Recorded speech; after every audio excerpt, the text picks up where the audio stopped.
Comenzamos el tema 2, que es uno de los más largos del curso, la era de las revoluciones. Lo primero que me gustaría que tuvierais claro es que vamos a tener siempre una especie de lucha entre el absolutismo y el liberalismo, que van a ser las dos tendencias políticas.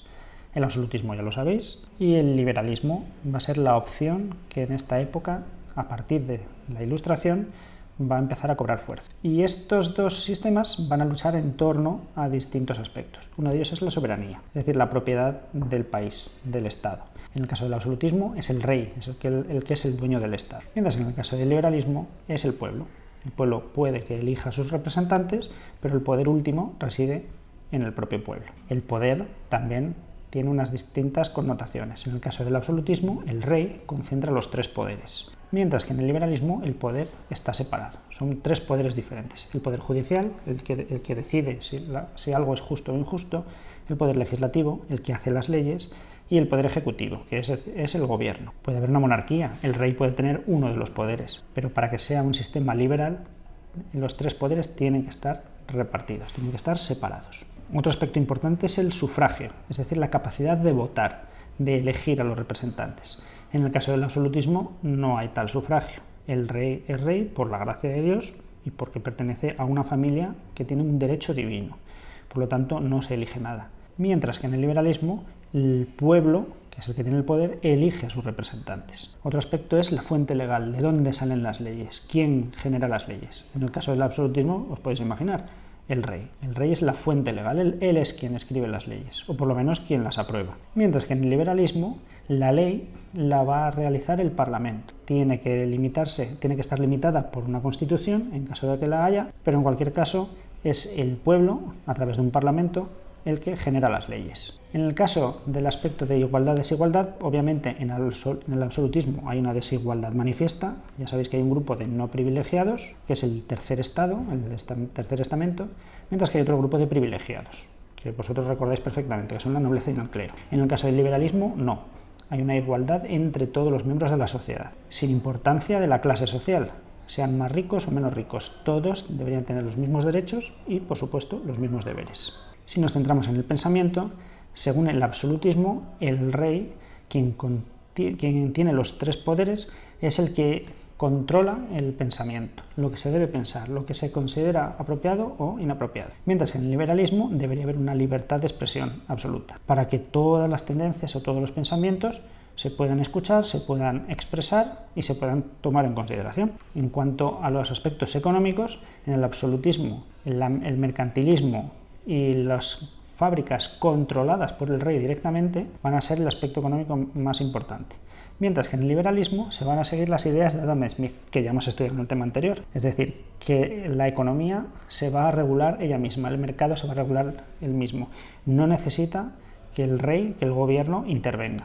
En el caso de los individuos, en el caso del absolutismo no tienen importancia, es el rey el que determina, es el único individuo importante, mientras que en el liberalismo los representantes políticos lo que tienen que hacer es expresar la opinión de los individuos, del resto de la sociedad, no su propia opinión. Y la relación que hay entre la Iglesia y el Estado, en el caso del absolutismo es clara, la Iglesia forma parte del Estado, es además quien legitima el poder del rey, el poder absoluto del rey, mientras que en el liberalismo tiene que haber una separación clara entre la Iglesia para aspectos religiosos y por otro lado el Estado, que se encargaría de los aspectos relacionados con la vida diaria. En esta imagen podéis ver los símbolos que acompañan al rey, que son símbolos heredados desde tiempos anteriores y que simbolizan su poder absoluto. Y vamos ya con el punto primero, que son los procesos revolucionarios. Como bien sabéis, en el antiguo régimen, la Ilustración comenzó a poner en tela de juicio algunos aspectos del antiguo régimen y hubo una serie de revoluciones, de revueltas que tuvieron lugar. En general se consideran que son revoluciones burguesas porque son esos burgueses, esos miembros del tercer estado que tienen dinero, que se pueden pagar una educación y que por lo tanto reciben mejor las ideas de los ilustrados y empiezan a exigir un poder político acorde con sus logros económicos. Dentro de estos cambios revolucionarios vamos a ver distintos planos. En el plano político, estos revolucionarios y estas revoluciones van a intentar conseguir, por un lado, derechos individuales de los ciudadanos, van a procurar conseguir la soberanía nacional, que todos los ciudadanos sean los propietarios del país donde esté el poder y que el poder se reparta en 3 brazos diferentes para evitar los abusos. Recordad que en el sistema del antiguo régimen los derechos ciudadanos no existían, todo dependía de lo que pensara el rey, la soberanía nacional no existía tampoco, el único soberano que existía es el rey, es el único soberano, y por supuesto tampoco existe la división de poderes porque era el rey el que concentraba todo el poder. Las primeras revoluciones que hubo que intentaron poner en marcha este sistema político liberal son la Revolución Francesa y antes que ella la Revolución en América del Norte, en lo que eran unas colonias inglesas que se independizan de Inglaterra. ¿Y qué repercusiones tuvieron estas revoluciones?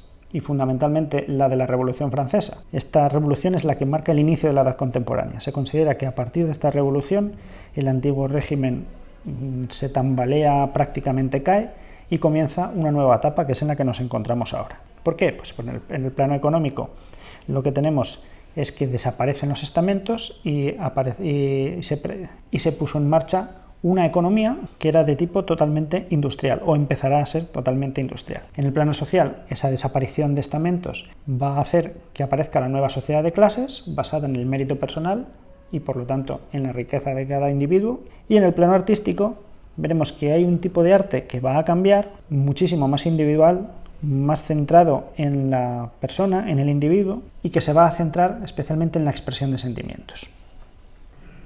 El punto 2 trata de la primera de estas revoluciones, la revolución que ocurrió en América del Norte.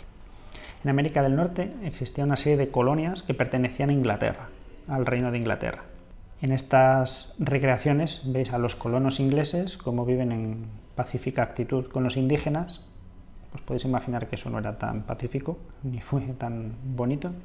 Y aquí tenéis un mapa de esas 13 colonias que se fueron fundando en la costa este de lo que hoy en día es Estados Unidos y en sus áreas de expansión.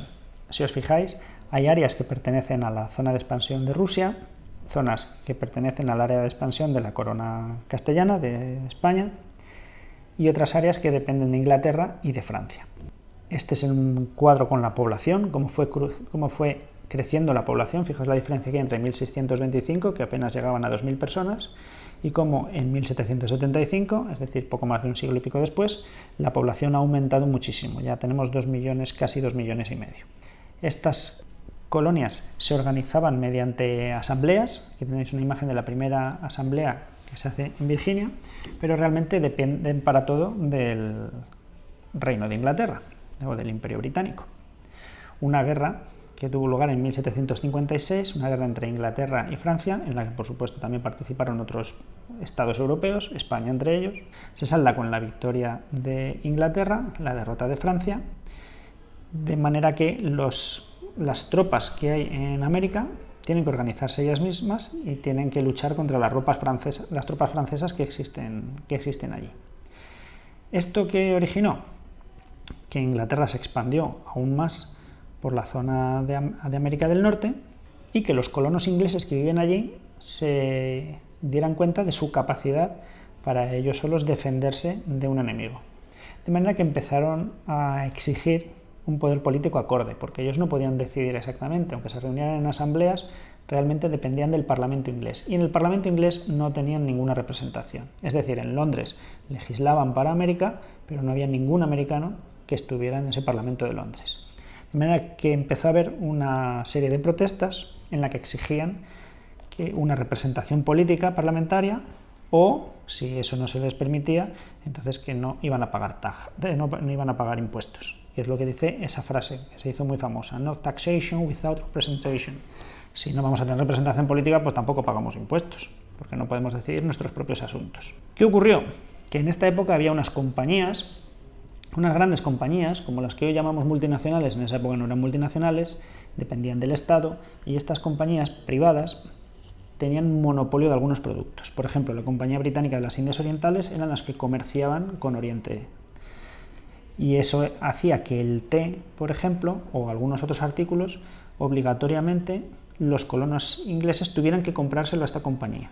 Sin importar que a lo mejor los españoles que estaban en el sur del mismo continente pudieran proporcionárselo más barato, o los franceses o los holandeses. Estaban obligados a comprárselo a esta compañía. Y eso llevó a un conflicto abierto. El Acta del Té de 1773 obliga a las colonias inglesas en América a comprar el té a la Compañía Inglesa de las Indias Orientales. Y eso llevó a que el 16 de diciembre se realizara un motín. El motín del té, unos colonos ingleses se disfrazaron de indios, como veis en la imagen, abordaron los barcos de esta compañía y destruyeron el cargamento, lo tiraron al mar. Eso se denominó el motín del té de Boston. Las autoridades británicas, claro, castigaron a los colonos y estos, como reacción, hicieron un congreso, es decir, una reunión de todas las colonias para decidir qué es lo que iban a hacer. Como la negociación con la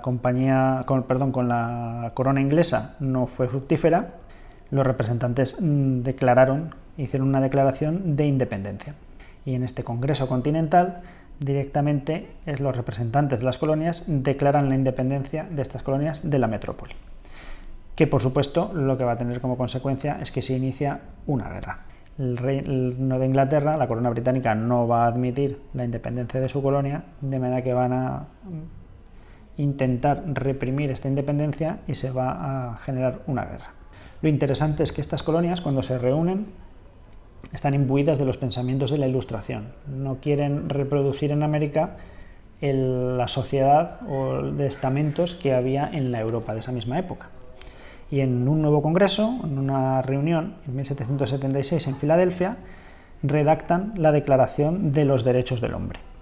Según esta declaración, todos los hombres son creados iguales, y cuando hablamos de hombres en este sentido se refiere a género humano, no hace distinción entre hombre y mujer, aunque por supuesto la sociedad va a seguir siendo muy machista. Reconocen que todos los hombres van a tener derechos a la vida, van a tener derecho a la libertad, derecho a la felicidad, y creen que la única manera de conseguir esto es que haya una soberanía nacional, es decir, que todos los hombres del norte de América tengan los mismos derechos y sean los propietarios de su nación. La guerra de independencia, con el apoyo de franceses y de españoles, es positiva para los excolonos americanos, que consiguen su independencia, derrotan a Inglaterra, y fijaos cómo en este mapa que podemos ver los imperios, el color de Inglaterra es muy grande. En América van a perder todas esas colonias. Parte de las colonias francesas, que es lo que hoy en día es Canadá, y las 13 colonias americanas. Hay una serie de batallas importantes, una de las cuales, de las más decisivas, es la batalla de Saratoga, en la que la derrota inglesa pues marca el final de la guerra, junto con Yorktown.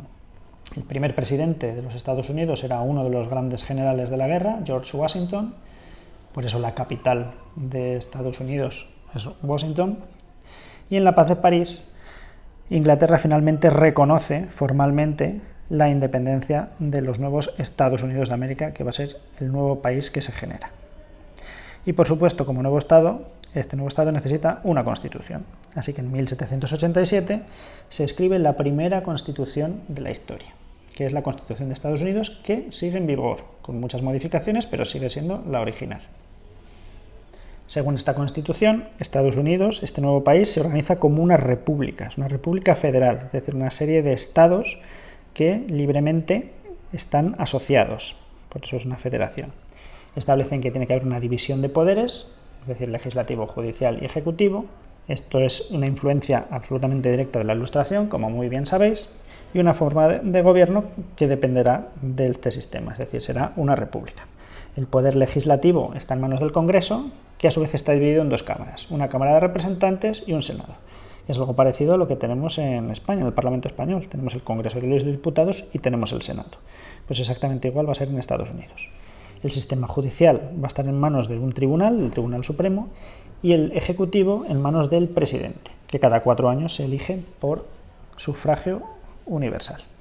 Y a partir de ahí, estas colonias se van a extender hacia el oeste y van a ir conquistando territorios que pertenecieron a España o después pertenecieron a Francia, que ahora que están en su mayor parte muy despoblados, y irán avanzando hacia el oeste hasta llegar al Océano Pacífico.